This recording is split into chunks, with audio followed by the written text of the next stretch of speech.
Jagat dunia maya dihebohkan dengan viralnya video warga yang bereksperimen untuk membuktikan chip yang tersemat dalam KTP elektronik dengan cara menggunting dan mencongkelnya. Narasi tentang pemerintah untuk mengawasi gerak-gerik masyarakat pun banyak yang mempercayainya, termasuk penyalahgunaan data masyarakat untuk hal-hal negatif. Tidak ada chip yang lain yang berisi modul-modul lain, misalnya modul untuk menyadap suara, modul untuk mengikuti jejak seseorang, tidak ada. Saya pastikan hanya berisi satu chip saja yang berisi data kependudukan. Tidak ada chip yang lain.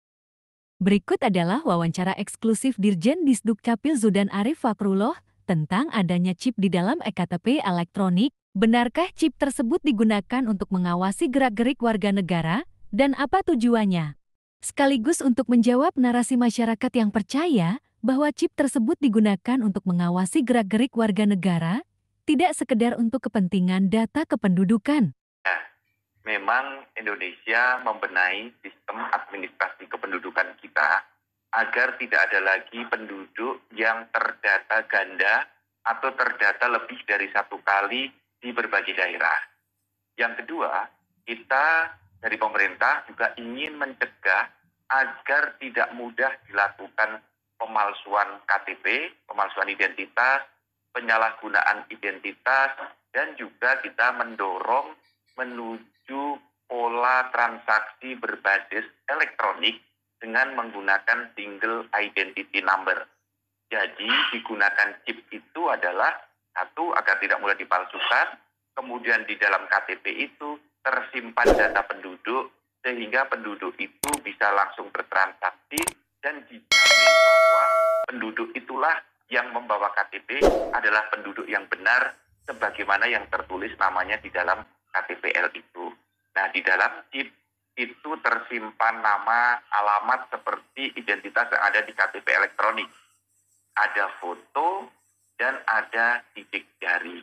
Nah, gunanya sidik jari adalah digunakan untuk membaca KTPL saat diletakkan di atas card reader, alat pembaca kartu. Memang saat ini belum beredar banyak, baru sekitar 50.000 yang digunakan oleh berbagai instansi pemerintah dan swasta. Di dalam chip ada data-data masyarakat.